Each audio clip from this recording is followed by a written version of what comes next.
Welcome back to Sindhuja's home dairy. ఈరోజు వీడియోలో ఒక మంచి రాఖీ డిఐవైని మీకు చూపిస్తున్నానండి.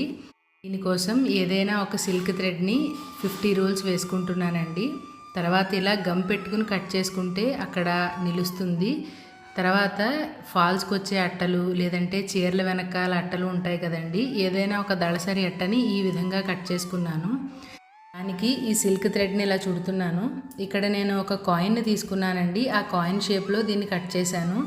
అలా కాకుండా ఇంకాస్త పెద్దది కావాలంటే పెద్ద సైజు మూతతోటో బాటిల్ మూతతోటి కట్ చేసుకోండి. అప్పుడు రాఖీ సైజు కూడా పెద్దగా వస్తుంది. చూసారు కదా, ఈ విధంగా రోల్ చేసిన తర్వాత గమ్ పెట్టాను.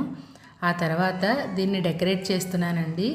ఇక్కడ మనకి నచ్చినట్టు దీన్ని డెకరేట్ చేసుకోవచ్చు. బీడ్స్ తోటి, పూసలతోటి, స్టోన్ లైన్స్ తోటి. ఇక్కడ మన క్రియేటివిటీ అంతా ఉపయోగించవచ్చండి. మీ ఇంట్లో కనుక చిన్నపిల్లలు ఉంటే వాళ్ళ చేతి తయారు చేయించండి. వాళ్ళకు కూడా ఒక మంచి మెమరీలా ఉంటుంది.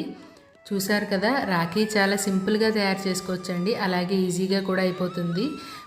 ఇలాగే కాకుండా ఇంకా 2-3 రకాలుగా కూడా తయారు చేసుకోవచ్చండి. ఆ వీడియోలు కూడా అప్లోడ్ చేస్తాను. నచ్చితే లైక్ చేయండి. అలాగే పిల్లలు ఉన్న వాళ్ళకి షేర్ చేయండి. వాళ్ళు ఇంట్లో తయారు చేస్తారు.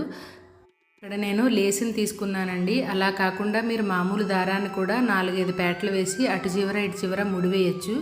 అంతేనండి, చాలా సింపుల్గా ఇంట్లోనే రాఖీని తయారు చేసుకోవచ్చు. నచ్చితే లైక్ చేయండి.